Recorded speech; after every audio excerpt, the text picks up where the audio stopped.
Halo, we Kimwaga. Niambie Side kama Side. Hivi si ni bado hajatoka mjini? Kwani vipi Side? Mimi bwana niliweka ka20,000 kangu hapo benki.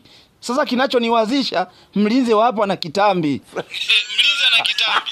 Sasa hapo shida nini Side? We, hapo hamna mlinzi hapo. We mlinzi ana kitambi wapi na wapi? Sasa Side kama ana uzoefu ndio maana umemwamini. We, uzoefu labda wa kula. Mpita hapo kwanza, ukaangalia kama kuna usalama. Nikupe na namba yangu ya siri ukague kama hela yangu bado ipo. Sasa hivi kwanza wewe uko wapi? Unajua ile swala inabidi uwepo mwenyewe muhusika. Mimi nipo ghetto hapa, nilikuwa na peruzi akaunti ya YouTube ya huyu Ezekiel William. Huyu kijana anaimba sana nyimbo za gospel nzuri. Ikabidi ni subscribe, sijui ndio kusubscribe. Kusubscribe. Hiyo. Ndio nikakumbuka kaela kangu niliko kaeka benki, nikakumbuka na yule kuepo Halo. Familia, Kimwaga hapa. Wewe bwana nakujua, mpunguza wenge. Sasa sikia mwanangu. Yaani leo nina matatizo, yaani mwanangu nimepinda ovyo. Yaani hapa nataka ushauri ulioenda shule. Ushauri? Ulioenda shule. Sasa. Kama hujaongea, si ungeenda shuleni huko ambako ushauri umeenda.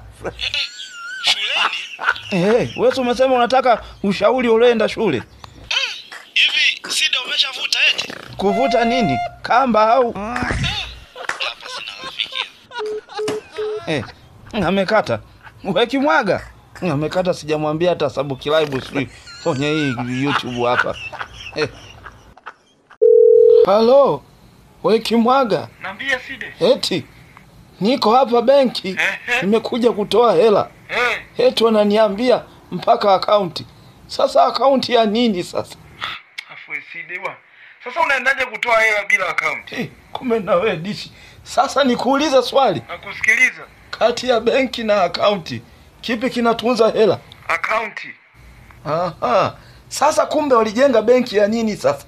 Kama akaunti ndio yenye hela. Yaani akaunti inakufanya wewe ukatoe hela benki. Kwa kumbe hela zipo benki.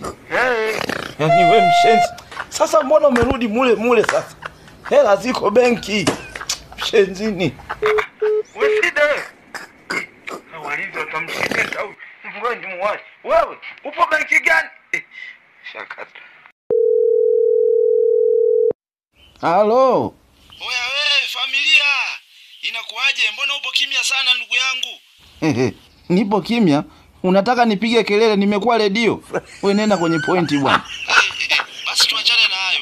Familia, nina jambo la msingi hapa nataka nikufahamishe.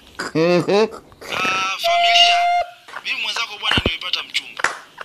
Kwa hiyo nilikuwa nakupigia hii simu nikufahamishe kwamba suni na mimi nafunga ndoa. Ikiwezekana wewe uje kuwa mshenga wangu. Sasa Kimwaga, upo tayari au unakurupuka tu? Wewe mimi mtu mzima wewe, napokuambia kitu na maanisha. Haya, kabla ya yote kwanza naomba uniombe msamaha. Nikuombe msamaha kwa lipi?